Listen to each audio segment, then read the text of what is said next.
हरे कृष्ण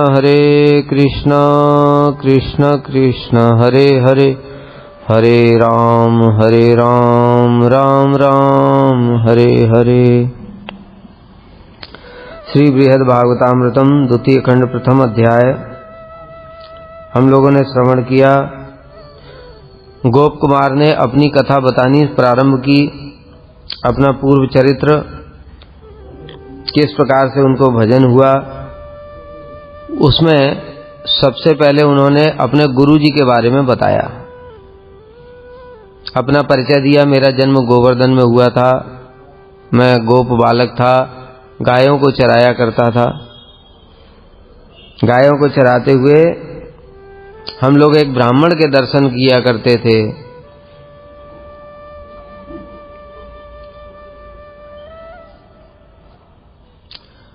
वो ब्राह्मण बड़े दिव्य महापुरुष थे।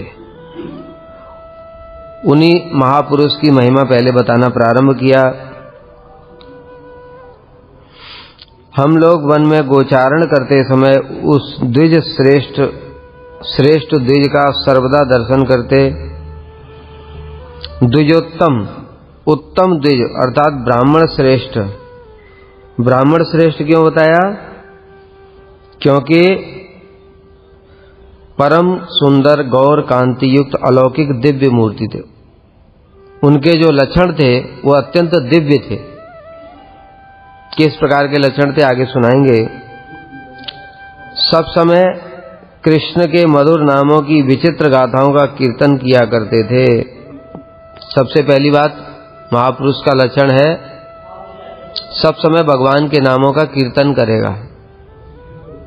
भाव भक्त के लक्षण बताए श्री रूप गोस्वामी ने। शांति अभ्यर्थ कालत्वम विरक्ति मान शून्यता, आशा वंदे समुत्कंठा, नाम गाने सदा रुचि, आसक्ति तद गुणाख्याने, प्रीति तद बसती स्थले।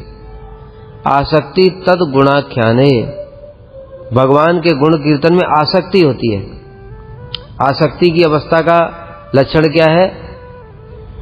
आसक्ति की अवस्था में साधक उसको एक क्षण के लिए भी छोड़ नहीं सकता। जैसे इस जगत में ही देखते हैं हम आसक्ति के उदाहरण। किसी को खाने पीने में किसी चीज की आसक्ति है, स्त्री पुरुष में परस्पर आसक्ति है, तो उनके बिना रह नहीं पाते, जीवित ही नहीं रह पाते। वो कोई छोड़ करके चला गया तो फिर आत्महत्या कर लेते हैं। ये आसक्ति का लक्षण है कि उनके बिना रह ही नहीं सकते जीवित। इसी चीज को भक्ति में समझ लो कि आसक्ति की अवस्था में साधक भगवान की भक्ति किए बिना एक क्षण भी नहीं रह पाता। और जब ऐसी भक्ति करेगा तभी भाव प्रकाशित होगा। अब इसे समझ लो हम लोग अभी भाव से कितना दूर है, मतलब कहीं पिक्चर में ही नहीं है अभी।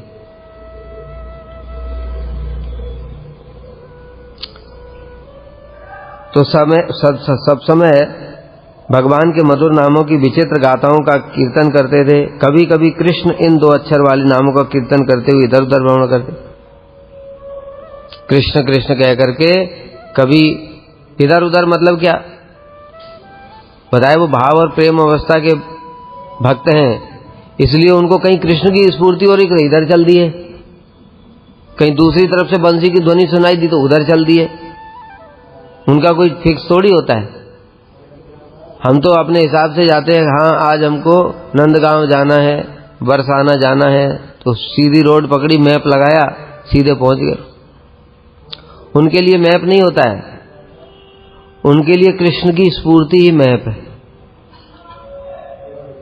कभी जिधर से कभी कृष्ण की मुरली की ध्वनि सुनाई दे गई, कभी गायों की आवाज सुनाई दे गई, कभी कुछ और स्फूर्ति हुई, वो उधर ही चलने लगते हैं। इसलिए कह रहे हैं इधर उधर घुमा करते थे, तो फिक्स नहीं था उनका।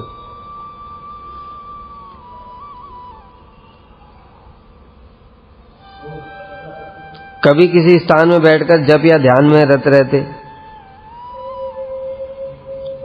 फिर भगवान की जब स्फूर्ति नहीं होती है तो सोचता है कि फिर मैं हरि नाम करूंगा अथवा मंत्र जप करूंगा, फिर मुझे भगवान के दर्शन होंगे। जैसे नारद जी को एक बार भगवान के दर्शन हुए, बड़े आनंदित हुए। उसके बाद साथ ही साथ भगवान अंतर्धान हो गए। जब अंतर्धान हो गए तो छटपटाने लगे, इधर देखे उधर देखे, चारों तरफ देखे, फिर आगे बैठ गए जप करने लगे, फिर जप करने लगे। शायद पहले की तरफ ध्यान करने से फिर दिख जाएंगे, लेकिन वो अपने हाथ में नहीं है। भगवान के दर्शन करना अपने हाथ में नहीं है कि जो पहले दिख गए थे तो वैसे ही जब करूंगा फिर दिख जाएंगे, तो भगवत इच्छा है। प्रेम की अवस्था में निरंतर दर्शन होता है, भाव की अवस्था में स्फूर्ति होती है। हो गई तो हो गई, नहीं तो बड़ा मुश्किल।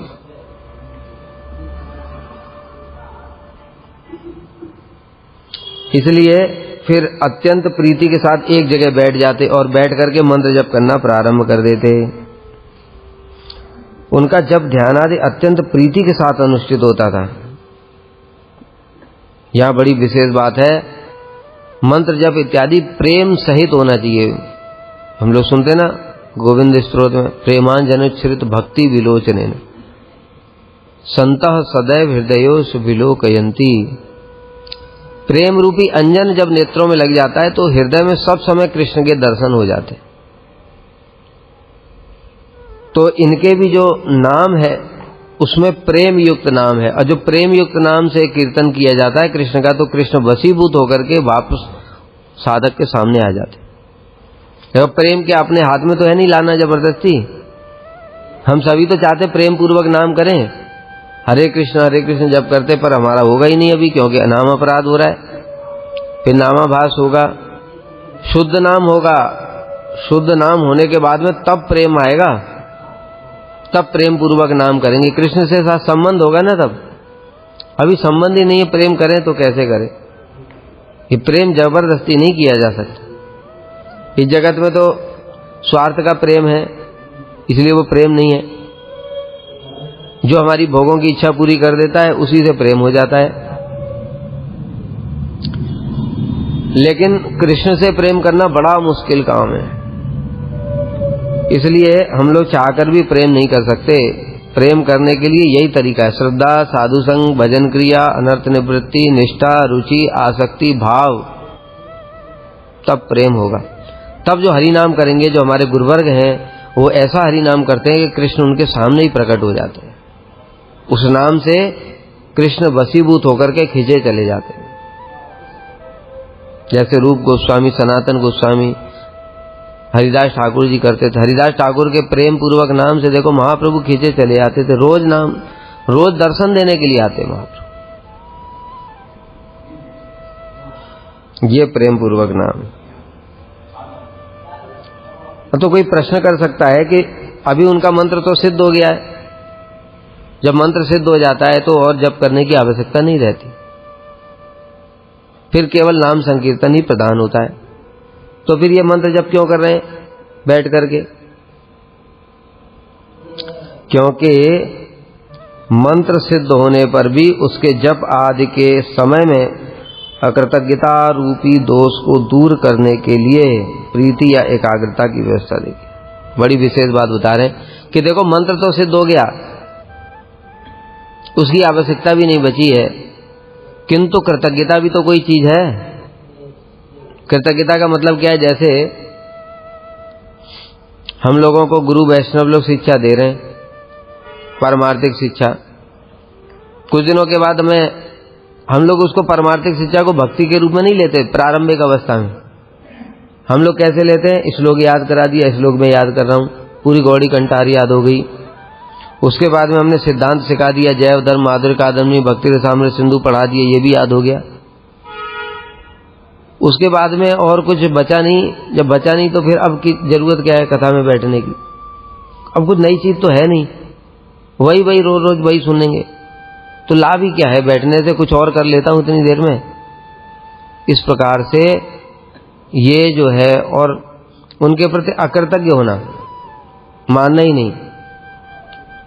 अभी कलयुग में ऐसा ही चलता है, कोई भी कृतज्ञ नहीं है तो वो दोष होता है, और ऐसे व्यक्ति को कभी भी भक्ति नहीं हो सकती।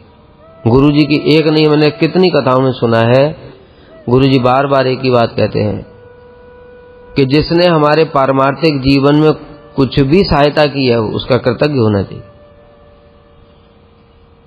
अब कृतज्ञता, फिर कृतज्ञ तो होना चाहिए, मन से उसका आदर करो कम से कम। बाहर से नहीं कर सकते तो मन से आदर करना चाहिए। अभी कुछ दिनों के बाद क्या होता है, उससे ही कंपटीशन शुरू हो जाता है, उससे ही आगे निकलने की हमारी इच्छा हो जाती है। जैसे संसार में होता है, टीचर ने पढ़ाया, हम टीचर से भी आगे निकल जाएंगे। वो तो टीचर था, मैं इंजीनियर बन जाऊंगा, उसके बाद टीचर को भूल गए। तो ये अकृतज्ञता का दोष होता है, और ऐसे व्यक्ति को कभी भी भक्ति नहीं हो सकती। इसलिए कृतज्ञ होना चाहिए। भले ही जैसे हमको जो कोई भी मठ में लेकर के आया, भले ही वो खुद भजन नहीं कर रहा है, तब भी उसके प्रति कृतज्ञ होना चाहिए कि उसने हमको मार्ग तो दिखाया। अच्छा बताओ, बिलमंगल ठाकुर को देखो और वो जिस वैश्या में आसक्त थे चिंतामणि, उसको देखो, दोनों में कोई मेल है क्या? कहाँ बिलमंगल ठाकुर प्रेमी भक्त और कहाँ वो वैश्या, वो कोई भजन कर रही थी, वो भजन कर रही थी। लेकिन उन्होंने उनको बोला, अरे तुम्हारी जैसी आसक्ति मेरे शरीर में है, ऐसी अगर भगवान में होती तो तुमको भगवान मिल जाते। उसी को उन्होंने मंत्र रूप ले लिया। इसलिए 5 प्रकार के गुरु होते हैं, मंत्र रूप में ले लिया। इसको ले लिया पथ प्रदर्शक गुरु बोलते हैं इसको, जो हमको खुद भजन नहीं कर रहा है, मतलब हो भी सकता है भजन कर रहा हो, ये भी हो सकता है भजन नहीं भी कर रहा हो, लेकिन हमको मार्गदर्शन किया हमको मार्गदर्शन किया, ऐसा गुरु पथ प्रदर्शक गुरु होता है। तो उसका भी सब समय कृतज्ञ रहना चाहिए। कृतज्ञता का मतलब ये नहीं कि उसकी सेवा करेंगे या कुछ करेंगे ऐसे, फिर भी हृदय से सम्मान तो होना चाहिए। कृतज्ञता यही है, ये भावना रखना कि हाँ इसने मेरे ऊपर बड़ी दया की, बड़ी सहायता करी, ये अगर ऐसा नहीं करता तो मैं भक्ति में आ ही नहीं पाता। इस प्रकार की भावना होकर के उसका सम्मान करना हृदय से, ये भी कृतज्ञता है। कृतज्ञता अधिकार के अनुसार ही होगी, समझ गए। और उसका कोई भजन ही नहीं है तो बाद में क्या चिंतामणि वैश्या की सेवा करेंगे क्या बिलमंगल ठाकुर जाकर? लेकिन जब उन्होंने ग्रंथ लिखा तो उसकी स्तुति की है, चिंतामणिर जयति सोममौल, तो चिंतामणि जययुक्त, ठीक है, इनकी स्तुति कर रहे हैं, यही कृतज्ञता है। तो पथ प्रदर्शक गुरु होता है, इनका भी कृतज्ञ होना चाहिए। दूसरा होते हैं चैत्य गुरु। चैत्य गुरु क्या होते हैं? भगवान हमारे हृदय में विराजमान है, अगर वो प्रेरणा नहीं देंगे तो भजन नहीं होगा। जैसे बिलमंगल ठाकुर को वैश्या ने बहुत बुरा भला कहा, उनको चोट लगी हृदय में, और चोट लग के भजन करने वृंदावन की ओर चले गए। इस जगत में नहीं होता है क्या ऐसा? कितना अपमान करते घर में, घर वाले कोई नाकारा निकम्मा, कुछ नहीं करता है, खाता है, सोता है, पड़ा रहता है, इतना गालियां सुनाते हैं। कभी कभी पत्नियां इतनी अपमान करती, कभी कभी पति अपमान करता है, माता पिता अपमान करते हैं। कभी कभी देखा है बूढ़े जो हो गए उनका बच्चे लोग इतना अपमान करते हैं, बुढ़ा खांसता रहता है, सोने भी नहीं देता है, मरता भी नहीं है। बोलते कि नहीं बोलते? हम तो सब सुना है, लेकिन इतना होने पर भी भजन नहीं करते। धृतराष्ट्र का बड़ा अच्छा उदाहरण है। विदुर जी जब तीर्थ यात्रा करके आए, धृतराष्ट्र बड़ा चकाचक आनंद में। विदुर जी आए जब लौट करके, युधिष्ठिर महाराज का तो राज्याभिषेक हो गया, और धृतराष्ट्र को उन्होंने देखा, इतना गुस्सा आया उनको, और आकर के उनको ऐसा ऐसा बात बोला, कहते शर्म नहीं आती तुझे? अरे जिन लोगों ने तुम्हारे 100 पुत्रों को मार दिया, उनके घर में तुम कुत्ते की तरह उनके टुकड़ों पे पल रहा है। ऐसा खरी खोटी सुनाया कि नहीं नहीं, युधिष्ठिर तो मेरा ही पुत्र है, वो तो मुझे बहुत प्रेम करता है। फिर विदुर जी ने ऐसी ऐसी बातें बोली कि अंत में वो जैसे तैसे सही, वो फिर वन में चला ही गया। तो बोलने से भी कोई भक्ति नहीं करेगा, समझ गए? अपमान करो, बोलो, कितना भी कुछ भी बोलो, फिर भी भक्ति नहीं करेगा। कारण क्या है? हृदय में चैत्य गुरु प्रेरणा देंगे तभी भक्ति हो, समझ गए? चैत्य गुरु प्रेरणा कैसे देंगे? उसके पूर्व संस्कारों के अनुसार देंगे, वो जबरदस्ती नहीं देंगे किसी को, ठीक है? जैसे बिलमंगल ठाकुर साधक है, पूर्व जन्म में भी उनका भजन रहा होगा, इस प्रकार से चैत्य गुरु हैं। दूसरे तीसरे गुरु कौन से होते हैं? दीक्षा गुरु, श्रवण गुरु। श्रवण गुरु होते हैं जिनसे हम लोग हरि कथा इत्यादि सुनते हैं। जैसे घर में भी हम लोग रहते थे, कभी कभी कोई साधु आ गया, उससे कथा सुन आए, ऐसे करके इनसे हम लोग पारमार्थिक विषय में सुनते हैं, वो श्रवण गुरु हैं। श्रवण गुरु और शिक्षा गुरु में अंतर होता है। शिक्षा होती है दीक्षा के पश्चात में, श्रवण उससे पहले भी हो सकता है, बाद में भी हो सकता है। फिर दीक्षा गुरु होते हैं जो हमको मंत्र प्रदान करते हैं। दिव्यम ज्ञानम यतो दद्यात्, दीक्षा गुरु की बड़ी महिमा है, ये संबंध ज्ञान प्रदाता है। इसलिए दीक्षा गुरु संबंध युक्त होना चाहिए। उसका अपना संबंध हुआ होगा तो वो हमको संबंध देगा। अगर उसका अपना संबंध नहीं हुआ है तो फिर संबंध नहीं होगा उस मंत्र में। फिर इस जन्म में थोड़ी सुकृति बना करके अगले जन्म में फिर संबंध ज्ञान प्रदाता गुरु प्राप्त होगा हमको अधिकार के अनुसार। अब दीक्षा मंत्र मिल गया, फिर दीक्षा के बाद में शिक्षा की जरूरत होती है। मतलब जो मंत्र दिया संबंध ज्ञान वाला, उस मंत्र को पुष्ट करने के लिए शिक्षा की जरूरत है। जैसे गुरु जी ने मंत्र प्रदान किया, गुरु मंत्र, गौर मंत्र, गायत्री मंत्र और कृष्ण मंत्र, काम गायत्री, ये सब मंत्र प्रदान किए। अब इन मंत्रों को, ये तो मंत्र बीज रूप में है, इनको प्रस्फुटित कराने के लिए, मतलब इनके द्वारा कैसे सिद्धि होगी, भगवान का दर्शन कैसे होगा, मार्ग में आगे कैसे बढ़ेंगे, इसकी शिक्षा देने के लिए चाहिए। हमारे अनर्थ कैसे दूर होंगे, निष्ठा कैसे आएगी, उसके लिए शिक्षा की जरूरत होती है। तो ऐसी जो शिक्षा प्रदान करते हैं उनको शिक्षा गुरु कहते हैं। शिक्षा गुरु भी एक से अधिक हो सकते हैं। तो सभी गुरुओं के प्रति किंतु कृतज्ञता प्रकट होनी चाहिए, यह मुख्य बात है। पथ प्रदर्शक गुरु अगर कोई है तो अच्छी बात है, कोई ना कोई तो होता ही है भाई। किसी ने तो हमको लेकर ही आए, हमको भी तो मठ में लेकर के आए। खुद तो मठ में नहीं आए, वो तो गृहस्थ थे, लेकिन हमको लेकर के आए, तो हम उनके प्रति बड़े कृतज्ञ हैं। मठ में भी जो ब्रह्मचारी था, जिसने हमको दीक्षा के लिए बोला बार बार, हमारी इच्छा नहीं थी दीक्षा लेने की, फिर भी जबरदस्ती बार बार बोला, तो हमने दीक्षा ले ली। वो खुद बाद में उसका पतन हो गया, खुद उसका पतन हो गया, लेकिन हमको तो दीक्षा दिला गया, इसलिए उसके प्रति भी कृतज्ञता है। उसका भी हृदय से सम्मान करेंगे, ठीक है। और फिर शिक्षा गुरु, दीक्षा गुरु तो खैर है ही है, शिक्षा गुरु का भी सम्मान करना चाहिए। इस प्रकार से अगर हमारे हृदय में सभी के प्रति कृतज्ञता होती है तो भक्ति आती है। भक्ति देवी सब देख रही हैं। अगर तुम कृतज्ञ ही नहीं हो किसी के प्रति तो उसके हृदय में कभी भक्ति नहीं आएगी, ऊपर से अभिमान आ जाएगा, मैं इतना जान गया, और वो दूसरों से कंपटीशन करने लगेगा, द्वेष करने लगेगा, उनसे आगे बढ़ने के लिए चेष्टा करेगा, और वही अहंकार उसका पतन करा देगा, भक्ति में आगे नहीं बढ़ पाएगा वो। इसलिए प्रत्येक व्यक्ति को कृतज्ञ होना चाहिए। तो कृतज्ञ होना चाहिए व्यक्ति के प्रति भी। अब व्यक्ति के प्रति कृतज्ञ है तो ये बताओ, जो मंत्र जिसने हमको भाव अवस्था तक पहुंचाया, अभी हम अनर्थ में हैं, गुरु जी ने मंत्र दिया, उस मंत्र को जप करते करते करते करते हम भाव तक पहुंच गए। अब उस मंत्र के प्रति कोई कृतज्ञता नहीं है। जिसने हमको उतनी ऊंची अवस्था में पहुंचा दी, उसके प्रति कोई कृतज्ञता नहीं है। ऐसा कैसे संभव है? और जो भाव तक पहुंच गया उसके अंदर तो भक्ति आ गई ना। जो भक्ति जिसके अंदर जितनी ज्यादा आएगी, वो उसके एक एक छोटी से छोटी चीज के लिए भी कृतज्ञ होता है। समझ गए? महापुरुषों को, श्रील भक्ति प्रमोदपुरी गोस्वामी महाराज जी को कोई 1 रुपया भी देता था तो उसको लेकर के ऐसे प्रेम से देखते थे, माथे से लगाते थे। उसके प्रति भी कृतज्ञता है क्या?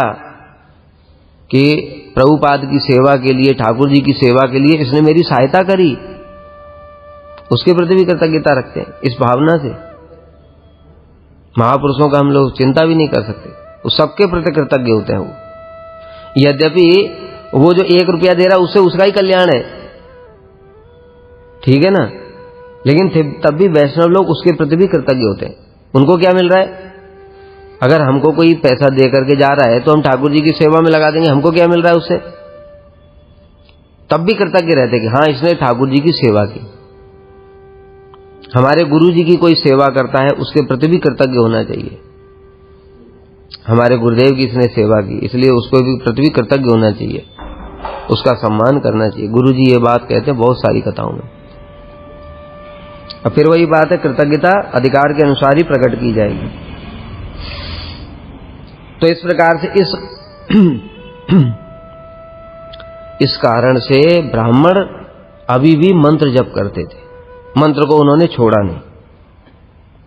तंत्र में भी कहा गया है, मंत्र सिद्ध होने पर भी पवित्र भाव से तीनों संध्याओं में उस मंत्र का जप कर मंत्र देवता का अर्चन करना होता है। हम लोगों को गुरु जी ने मंत्र दिया, मंत्र 10-10 बार जप करने के लिए बोला, अभी सिद्धि हो गया, किसी की सिद्धि हो गई और सिद्धि के बाद में उसको मंत्र की आवश्यकता तो नहीं है, किंतु फिर भी वो तीनों संध्याओं में 10-10 बार फिर भी मंत्र जप करेगा। किसके लिए? मंत्र के प्रति कृतज्ञता, क्यों? इन्हीं मंत्रों ने तो हमको यहां तक पहुंचाया। इस कारण से समझ में आ रहा है, भाव भक्त की कोई बाध्यता नहीं है, बाध्यता न होने पर भी वो कृतज्ञता के कारण वो तीनों संध्या में फिर भी मंत्र जप करते हैं। साथ ही नियम पूर्वक प्रति संध्या में निर्दिष्ट संख्या रखकर मंत्र जप अथवा 108 बार जप करना होता है। निर्दिष्ट संख्या जैसे हम लोगों को 10 बार बोला है, अलग अलग भी है, वो शास्त्र में अलग अलग भी बताया है। आने के मंत्र 10 बार भी बताया है, 11 बार भी बताया है, और भी ऐसे कुछ के संख्याएं हैं।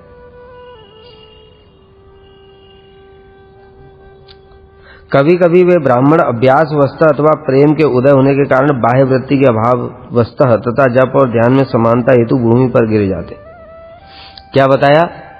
अब वो तो सिद्ध हो चुके हैं, तो जप करते करते उनको जो हृदय में प्रेम उत्पन्न हुआ, कृष्ण की स्फूर्ति होने लगी, तो फिर प्रेम के कारण मूर्छित होकर के भी गिर जाते, मंत्र जप करते करते ही गिर पड़ते।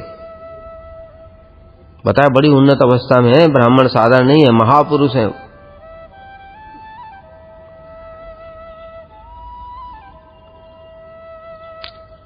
संज्ञाहीन अर्थात अचेतन की भांति भूमि पर पड़े रहते, उनको बाह्य शरीर की सुध-बुध भी नहीं रहती। तो कह रहे हैं कि ऐसा कैसे तुमको पता चला कि वो अचेतन पड़े हुए मूर्छित होकर के? तो कह रहे हैं कि वो शरीर की तो सुध-बुध नहीं थी, लेकिन उनके शरीर से मुख से झाग निकलता था, नाक से वो नाक बहती रहती थी और उससे कीचड़ हो जाता था पूरा। वही जो अभी पहले हम लोगों ने कल भी सुना था कि उनके ब्राह्मण की अश्रुधारा मुख से निकलने वाले लार से गायों के आने जाने का मार्ग कीच में हो जाता, इतना ज्यादा निकलता था। अश्रु, आंखों से पानी बहे जा रहा है, बहे जा रहा है, बहे जा रहा है। ये हमारी कल्पना से परे की चीज है। कल भी बताया था, महाप्रभु जब उनके नेत्रों से अश्रु प्रवाहित होते थे तो ऐसा लगता था कोई पानी से पिचकारी मारा ऐसे, सारे लोग भीग जाते। हमारे आंसुओं से क्या भीगेगा, अपना ही कुछ भीगेगा नहीं। ज्यादा रो लिए तो आंखें सूख जाएंगी, फिर डॉक्टर के पास जाना पड़ेगा, ठीक है। और उनके, क्योंकि वो प्रेममय शरीर है, उनके दिव्य शरीर है, चिन्मय, इसलिए उनके नेत्रों से अश्रु निकलते ही रहते हैं, वो खत्म भी नहीं होते। बाल्टी भर जाएगी, इतना तो पानी नहीं शरीर में, निकल कहां से रहा है। ये हमारे बुद्धि से परे की बात है। बताया था कल भी ना, कीचड़ हो जाता था। रेत में कीचड़ बनाने के लिए कम से कम बाल्टी भर पानी तो चाहिए। कभी कभी वे मृत की भांति स्थिर पड़े रहते। उस समय अश्रु और लार आदि भी दिखाई नहीं देता। उससे भी और ऊपर की अवस्था जहां की वो अश्रु और लार भी खत्म हो गई, बिल्कुल मृत की भांति, जैसे शरीर में कोई भी रिएक्शन ही नहीं, सब बंद हो गया ऐसा। इस प्रकार से उनके शरीर में दिव्य प्रेम के विकार प्रकट होते थे। कौतुकेन वयम बाला यामो अमुम वीक्षितुम सदा सतु गोप कुमारान्नो लब्ध्वा नमति भक्तितः। कौतुकेन वयम बाला, हम लोग बालक थे। अभी बालकों ने तो रूप गोस्वामी की शिक्षा पढ़ी नहीं है ना, कि ये रोमांचकंप अश्रु होता है, भाव अवस्था में ऐसा होता है, अष्ट सात्विक विकार प्रकट होते हैं। उनको पता है क्या? कुछ उनको पता नहीं है। तो कौतुक था उनको, कहते ये सब क्या हो रहा है। बच्चों के सामने अगर किसी के शरीर में, अरे वो तो छोड़ो, वो तो बड़ी ऊपर की बात है, किसी को मिर्गी भी आ जाए ना, कि मिर्गी आ जाए ऐसे ऐसे करने, सब इकट्ठे हो जाते देखने के लिए क्या हो रहा है, क्या हो रहा है, होता है कि नहीं होता है। तो इस प्रकार से उनके शरीर में तो दिव्य प्रेम के विकार हो रहे थे, रोमांच, कंप, अश्रु, पुलक, वैवर्ण, मूर्छा, मूर्छित अवस्था में भी मुख से आंखों से पानी बह रहा है, मुख से लार निकल रही है, नाक बह रही है, इस प्रकार की। तो सब बच्चे आके खड़े होकर देखते थे क्या हो रहा है, ऐसे कौतुक बस देखते थे, उनको कुछ पता नहीं, उनको कुछ पता नहीं ये प्रेम के विकार है। कौतुक के कारण बच्चे देखते थे। अब जब उनकी मूर्छा टूटती फिर क्या होता, शतु गोप कुमारान्नो लब्ध्वा नमति भक्तितः। लेकिन वो हम लोगों को जब देखते थे वहां मूर्छा टूटी और उन्होंने देखा बालक खड़े हुए सब चारों ओर, तो खड़े होकर के हमको आलिंगन कर लेते थे प्रेम पूर्वक। प्रेम पूर्वक क्यों आलिंगन करते थे? क्योंकि वो ब्रज भक्त हैं वो, और इनको गोप कुमार इत्यादि को कृष्ण के सखा रूप में दर्शन करते हैं। हमारे सामने कृष्ण के सखा खड़े हो जाएंगे तो हम उनसे कितना प्रेम करेंगे? हम नहीं कर सकते। हमारे सामने साक्षात मधुमंगल भी आ जाए तो भी हमारे प्रेम ही नहीं है, तो कहां से करोगे जब प्रेम? जबरदस्ती जाकर के गले तो लगा लोगे, फिर प्रेम तो है ही नहीं। प्रेम का लक्षण कहां से प्रकट होगा? जब प्रेम नहीं है तो जबरदस्ती गले ही तो लगा सकते हैं। वैष्णवों को भी हम गले, आपस में गले मिलते हैं, पर कुछ नहीं, वो बीमार हैं, कुछ है, किसी से कोई मतलब नहीं, उनके सुख दुख से कोई लेना देना नहीं। लेकिन प्रेम अवस्था में मिलन कैसा होता है? जैसे श्री नित्यानंद प्रभु और माधवेंद्रपुरी का, दोनों एक दूसरे को देखने के साथ ही साथ मूर्छित हो गए। नित्यानंद प्रभु कह रहे हैं मैंने जिंदगी भर जितना भी तीर्थ भ्रमण किया उसका फल है आपके दर्शन करना। और माधवेंद्रपुरी भी कह रहे हैं कि आज मेरे ऊपर कृष्ण की कृपा हुई है जो नित्यानंद जैसा बंधु मिल गया। और दोनों ने आपस में आलिंगन किया, आलिंगन करके घंटों घंटों बैठे ही रहे, आंखों से अश्रु प्रवाहित, तो दोनों ने एक दूसरे को भिगो दिया। और उनके शिष्य लोग माधवेंद्रपुरी के वो देखे जा रहे, कह रहे गुरु जी के अंदर में ऐसा कभी प्रेम नहीं देखा। कैसे देखे? नित्यानंद प्रभु तो साक्षात प्रेम स्वरूप है, इसलिए वो भी आश्चर्य में है। और कभी उनको पकड़ लेते, गोद में बिठा लेते, और उसके बाद में छोड़ते ही नहीं माधवेंद्रपुरी, उनको छोड़ ही नहीं रहे। ऐसा प्रेम प्रकाश, कितने दिनों तक माधवेंद्रपुरी उनको जाने की कोशिश करते, जाने नहीं देते थे। ऐसे करके बहुत समय तक ऐसे ही रहा। फिर भगवत इच्छा से वो अलग हो गए, नहीं तो संभव ही नहीं है ये प्रेम। तो इसी प्रकार से ये जो ब्राह्मण हैं ये साधारण नहीं है, ये तो प्रेम अवस्था में है। इसलिए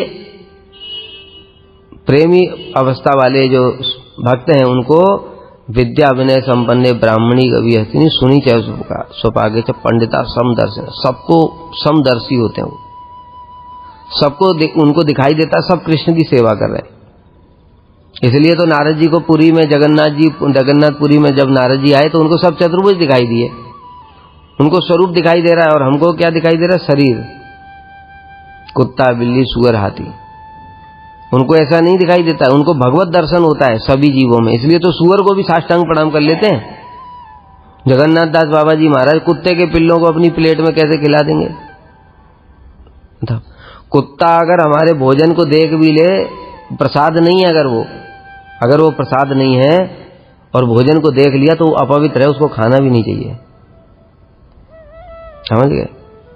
इसलिए तो ठाकुर जी के अगर भोग जा रहा है और उसको कुत्ता ने अगर देख लिया तो फिर भोग नहीं लगेगा, ढक करके ले जाते हैं। इसलिए कुत्ते की दृष्टि नहीं पड़नी चाहिए, ठीक है? इतना नीच है। लेकिन प्रसाद की बड़ी महिमा है। प्रसाद की ऐसी महिमा है कि अगर वो प्रसाद कुत्ते के मुख से भी गिर जाए, कुत्ता खा रहा है उसके मुख से गिर जाए तो भी तुम उठा करके खा सकते हो। कोशिश मत करना ऐसी। अभी अनर्थग्रस्त हैं हम, उसका वायरस तुम्हारे अंदर में आ जाएगा, मर जाओगे, रेबीज वायरस हो जाएगा। लेकिन प्रसाद की महिमा दिखा रहे, प्रसाद में कोई दोष नहीं है उसमें, क्योंकि वो चिन्मय है। लेकिन हमारे अंदर दोष है ना, हम अनर्थग्रस्त साधक है, अपने अधिकार के अनुसार आचरण करेंगे तो। लेकिन जो महाभागवत होते हैं वो कुत्ते के अंदर भी भगवान के दर्शन करते हैं। और ये तो महाभागवत हैं ही, इसलिए जितने भी बालक वहां पर गाय चराते थे उन सबको कृष्ण के सखा रूप में जानते थे कि ये लोग सब गोप हैं, कृष्ण के साथ में गाय चराते हैं। इस भावना से उनको आलिंगन कर लेते प्रेम में, और प्रेम में आलिंगन करके फिर प्रेम में डूब जाते। ऐसा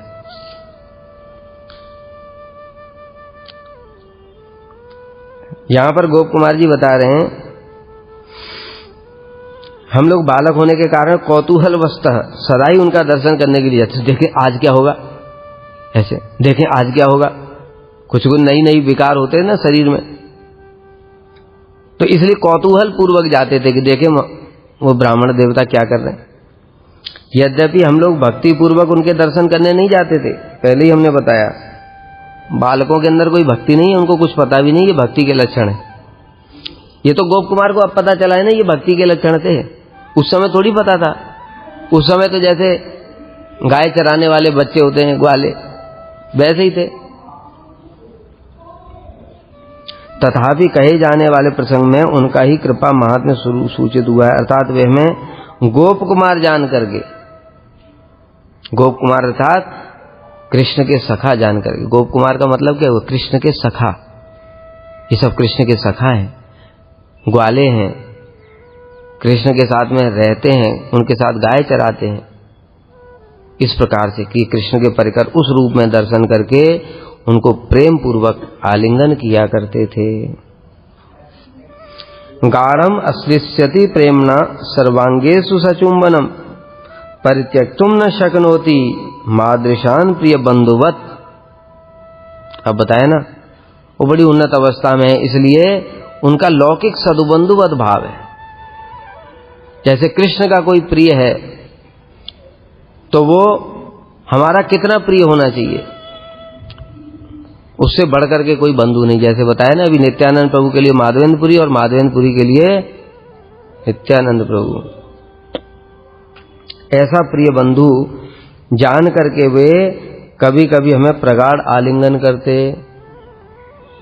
और प्रेम सहित हमारे अंगों को चुंबन करते। गोप कुमार कृष्ण के सखा जान करके उनके हाथ को ले लेते, चुंबन करते, मुख को चुंबन करते बच्चों के, कि ये सब कृष्ण के सखा हैं। वे हम लोगों को प्रिय बंधुओं की भांति जानकर सहसा परित्याग करने में समर्थ नहीं हो और हमारे पास बैठे ही रहते। जब प्रिय बंधु आ जाता है, कोई मित्र है मान लो 20 साल बाद मिले, अब वो आ गया हमारे पास में, अब हम साथ में बैठ करके बातें कर रहे हैं, अब उसको छोड़ के जाने की इच्छा होती है? अब छोड़ के जाने की इच्छा नहीं होती है ना। बाकी सारे काम छोड़ देते हैं, रात रात भर बैठे रहते हैं। जो दोस्त पुराने दोस्त मिलते सारी सारी रात बैठ करके वो पुरानी यादें बातें करते रहते। तो इस प्रकार से ये जो है ये तो 20 साल के बंधु की बात है, और ये तो नित्य बंधु हैं। ब्राह्मण उनको कैसा समझ रहे हैं? कृष्ण के सखा नित्य बंधु समझ रहे हैं, इसलिए उनको कैसे छोड़ेंगे। इसलिए उन ब्राह्मण देवता की हमारे पास से जाने की इच्छा नहीं होती थी, बड़ी मुश्किल से हमारे पास से दूर जाते थे। यहां हम लोगों को कहने से मेरे समान मतलब और भी गोप बालक, उनको भी वो देखते थे, तो उसी प्रकार का भाव उनका था कि वो सबको जो भी मिल जाता था उसको प्रगाढ़ आलिंगन करते, चुंबन करते और हाथ पकड़ लेते, छोड़ते नहीं थे। क्यों?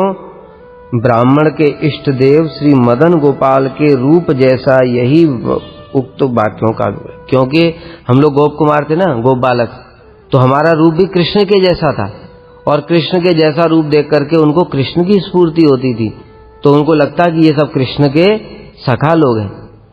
इस भावना से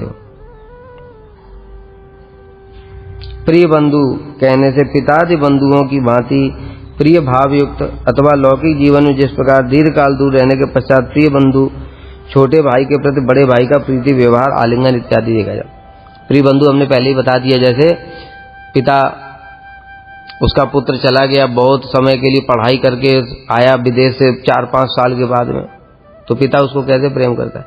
वो पिता की बात छोड़ो, अरे हिरण्यकश्यपु जैसा असुर, राक्षस महाभयंकर, जिससे सारे पृथ्वी के लोग, तीनों देवताओं, तीनों लोगों के देवता भी सब कांपते थर थर, उसका भी जब बेटा आया पढ़ाई करने के बाद में, वो कोई बहुत दूर भी नहीं गए थे, पाठशाला वहीं थी, पाठशाला भी वहीं थी, लेकिन वही है कि पाठशाला में मिलने नहीं जाते थे। तो कुछ समय के बाद ही प्रहलाद जी जब आए तो उनको प्यार करके गोद में बिठा लिया, उनके मस्तक को चुम्बन करता है, उनके मस्तक को सूंघता है, सिर पे हाथ फिराता है, बार बार आलिंगन करता है। ये बंधु, प्रिय बंधु, यद्यपि है महासुर, महासुर होने पर भी उसके अंदर भी ये प्रिय भाव है। तो फिर ये तो परम वैष्णव हैं, परम भक्त हैं, और अपने कृष्ण के समान ही, अपने इष्ट देव कृष्ण के समान ही जब उनको कोई दिखाई देगा तो उसके प्रति कैसा प्रेम उदित होगा, हमारी कल्पना से परे है। उसी भाव से प्रिय बंधु की भांति वे हम लोगों का आलिंगन करते और सहसा हमें परित्याग करने में असमर्थ हो जाते, हमको छोड़ नहीं पाते थे। अथवा परम भागवतोत्तम जिस प्रकार अपने प्रियतम बंधु भगवान के दर्शन पाने से उनसे प्रीतिपूर्वक व्यवहार करते हैं, वे भी हमारे प्रति उसी प्रकार प्रीतिपूर्वक व्यवहार, या तो उनके सखाओं की स्फूर्ति होती, नहीं तो कृष्ण के समान ही देख करके उनको कृष्ण की स्फूर्ति हो जाती।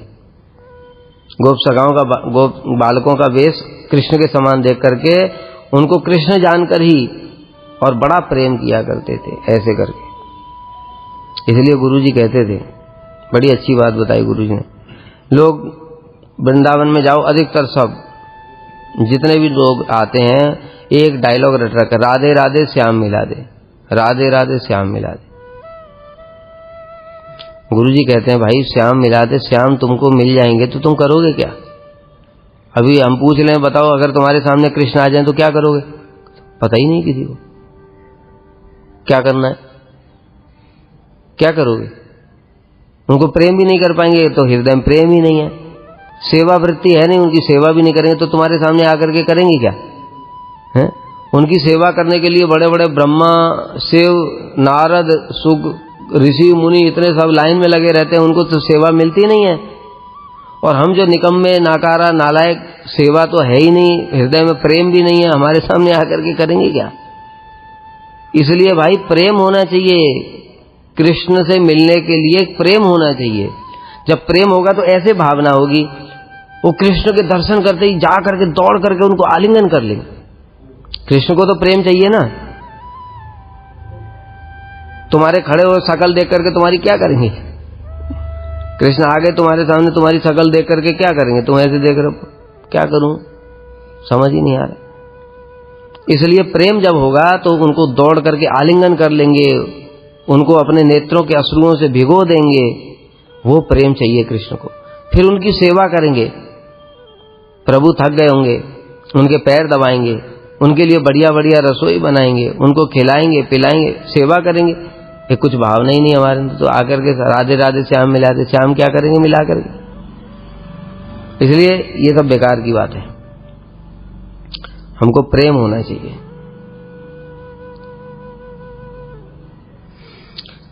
मया गौर सदानादि सेवयासौ प्रसादितः एकदा यमुना तीरे प्राप्य आलिंग्य जगाद मम।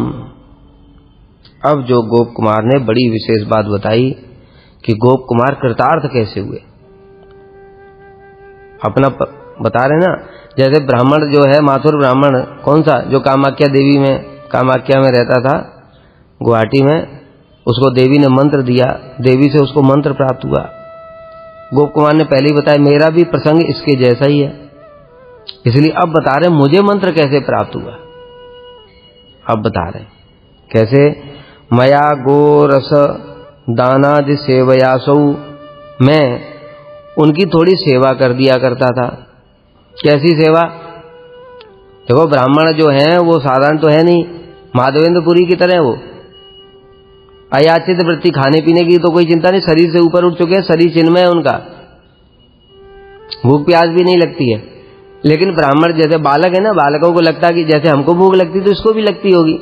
देखा है तो ब्राह्मण है, कुछ खाता नहीं, जंगल में ही रहता है, रोता रहता है, वन में कभी इधर घूम रहा है कभी उधर घूम रहा है, रो रहा है, सुबेरे से शाम तक बच्चे लोग गाय चरा रहे हैं, देख रहा है कि इसने कुछ खाया ही नहीं, तो ऐसे दया आ गई कि चलो कुछ दे देता हूं, तो गाय का दूध निकाल करके उसको दे दिया। अथवा जब वो ब्राह्मण क्रंदन कर रहे हैं, क्रंदन करते करते मूर्छित हो गए, तो बालक गया जाकर के यमुना जी से थोड़ा पानी ले आया। पानी ले आकर के थोड़ा उनके छींटे मार दिए, पानी पिला दिया, सेवा कर दी। इस प्रकार से जो बालक है, गोप बालक, ये गोप कुमार जी, ये उन ब्राह्मण की थोड़ी थोड़ी कभी कभी कुछ सेवा कर दिया करते थे। कभी दूध दे देते थे, कभी जल दे देते थे। इस प्रकार से सेवा किया करता। तब एक दिन एकदा यमुना तीरे प्राप्य आलिंग जगात माम, एक दिन उन्होंने प्रसन्न होकर के मुझे अकेला देखा और अकेला देख करके मुझ पर प्रसन्न होकर के मेरा आलिंगन किया और कहने लगे, मैं दही दूध आदि के द्वारा उनकी सेवा कर देता था। आदि शब्द के समीप जलाशय से जल लेकर के आना। यमुना जी तो पास में ही केसी घाट में है, और भी यमुना जी तो उधर ब्रज में है ही है। और गोचारण के लिए ऐसे सूखे जगह पर नहीं जाते जहां पर पानी भी होना चाहिए। गाय घास खाने के बाद पानी भी तो पिएगी, तो इसलिए जलाशय होता था वहां। और अन्य सेवा परिचर्या को भी समझना पड़ेगा। परम महानुभव उन द्विजोत्तम ने मेरी सेवा से प्रसन्न होकर अपनी कृपा दान कर मुझे विशेष रूप से भगवान की ओर उन्मुख किया। यहां पर बड़ा सुंदर शिक्षा है। क्या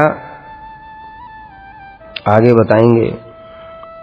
मैं दूध दही से उनकी सेवा कर देता था और उससे प्रसन्न होकर के एक दिन कृपा दान करके मुझे एकांत में अकेला पाकर उन्होंने मुझे प्रसाद दिया। क्या, वत्सम त्वं सकलाभीष्ट सिद्धिमिच्छसि चेदिमं प्रसादम जगदीशस्य स्नात्वा केश्याम ग्रहण मत। हे वत्स, यदि तुम समस्त प्रकार की अभीष्ट सिद्धि चाहते हो तो प्रसादम जगदीशस्य, मुझसे जगदीश मतलब भगवान के प्रसाद को ग्रहण करो। भगवान के प्रसाद मतलब कृपा। प्रसाद का मतलब कृपा होता है। गीता में भगवान कहते हैं प्रसादे सर्व दुखानाम हानिरस्योपजायते। बहुत सारे लोग इसका अर्थ ऐसे ही निकाल देते हैं कि प्रसाद पाने से सारे दुख खत्म हो जाते हैं। तो प्रसाद पाने से एसिडिटी क्यों हो जाती है? तो दुख बढ़ गया। प्रसाद पाने से दुख बढ़ता है? कभी हमारा बढ़ जाता है। तो यहां प्रसाद का मतलब कृपा है। प्रसादे सर्व दुखा नाम, भगवान की जब कृपा हो जाती है, हानि रस्योपजायते, सर्व दुखों की हानि नष्ट हो जाते सारे। प्रसन्न चेतसो ह्यासु, उसकी बुद्धि प्रसन्न चित्त हो जाता है हृदय से। बुद्धि पर्यवतिष्ठते, और बुद्धि स्थिर हो जाती है। ये भगवान की कृपा का लक्षण। तब फिर ये नहीं मन में रहता ये करूं वो करूं, ये करूं वो करूं, दुनिया भर के कर्म में जाऊं, ज्ञान में जाऊं, योग में जाऊं, भक्ति में भी 50 विचार, ये सब खत्म होकर के बुद्धि स्थिर हो जाती है, चित्त प्रसन्न हो जाता है भगवान की कृपा होने से।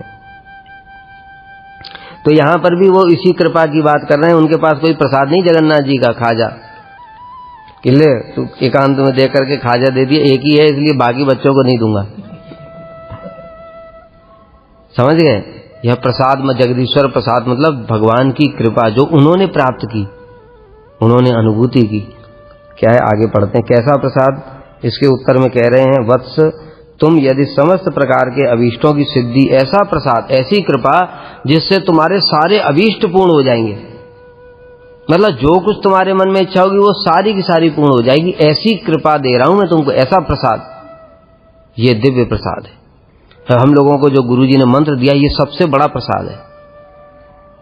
बाकी जो हम लोग ग्रहण कर रहे हैं ये भी प्रसाद है, लेकिन सबसे श्रेष्ठ जो प्रसाद है वो मंत्र के रूप में जो गुरुजी ने हमको दिया है। वही तो इनको गोप कुमार को भी मिला था, उसी से तो सिद्धि हो गई। हमको हो ही नहीं रही है कि वो अनर्थी अपराध ही दूर नहीं हो रहे अभी तो। एवं एतम भवन मंत्रम स्नातायोपदिदेश में पूर्ण कामो अनपेक्षोपि स दयालु शिरोमणि। अब बड़ी विशेष बात बता रहे हैं जो अभी हमने कहा था कि एवं एतम भवन मंत्र, उन्होंने मुझे उस मंत्र का उपदेश दिया। कौन सा मंत्र? भवन, जो तुम्हारा भी वही मंत्र है। गोप कुमार तो अंतर्यामी है ना, अभी अभी तो परिकर है वो, अब तो वो सब जानते हैं। इसलिए उन्होंने वही मंत्र दिया, कौन सा? गोपाल मंत्र, दशाक्षर गोपाल मंत्र दिया। पता है दशाक्षर मंत्र?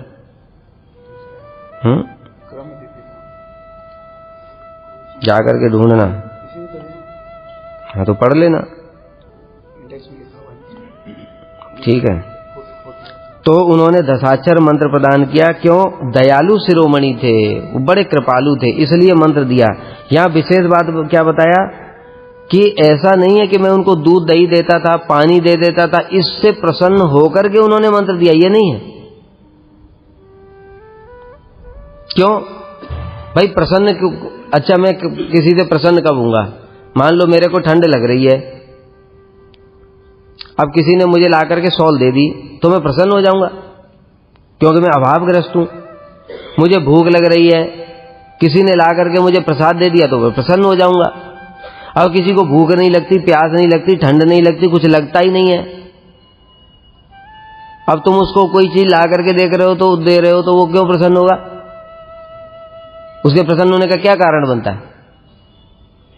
इसलिए कहते ऐसे साधुओं की सेवा करनी चाहिए जो निष्काम है, जो निरपेक्ष है, इनको किसी चीज की आवश्यकता ही नहीं है। उनकी सेवा करने से तुम्हारी वस्तु को 100% कृष्ण की सेवा में लगा देंगे। जब कृष्ण की सेवा में 100% वस्तु लग जाएगी तब हमारे ऊपर बड़ा उपकार होगा। और जैसे साधु है जो उसके अंदर अपना भी स्वार्थ है, वो 50-50 लगाएगा, थोड़ा खुद भी भोग करेगा, थोड़ा ठाकुर को भी देगा।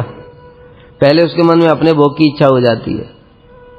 जैसे भी बताया, किसी को ठंड लग रही तो कोई शॉल किसी ने दिया, तो अब उसको शास्त्र तो पता चल गया है, भगवान को अर्पण नहीं करूंगा तो काम क्रोध मोह लोभ आ जाएगा, इसलिए मैं भगवान को ठाकुर जी को दे देता हूं।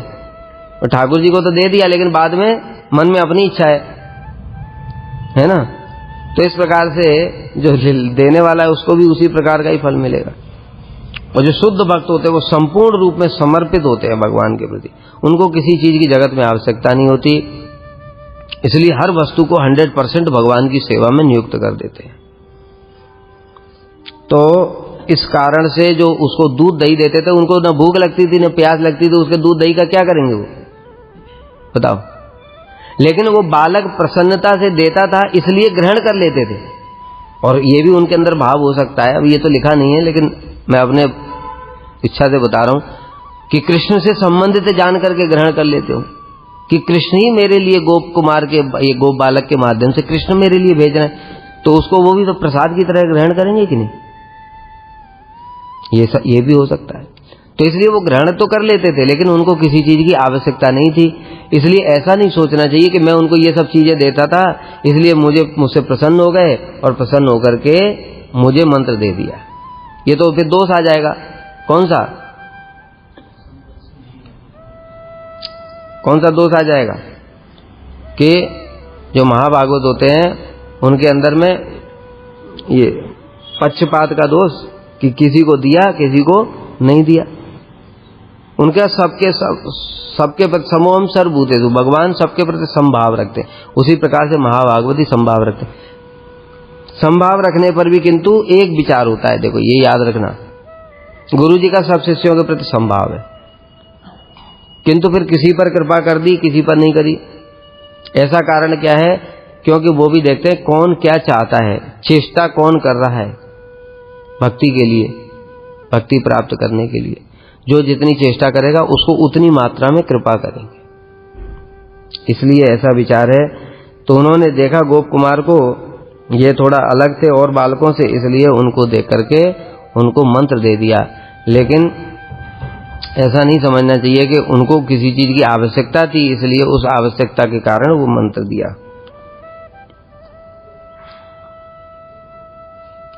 उनकी समस्त कामनाएं पूर्ण हो चुकी थी, उन्हें किसी वस्तु की आवश्यकता ही नहीं थी, अतः वे किसी भी विषय की आशा नहीं रखते थे। तो फिर किस लिए मंत्र का उपदेश दिया? कहते दयालु शिरोमणि होने के कारण। अब देखो यहां पर भी विशेष बातों का दयालु शिरोमणि है, तो फिर बाकी लोगों को मंत्र क्यों नहीं? तो क्या सारे जगत को मंत्र दे देंगे क्या?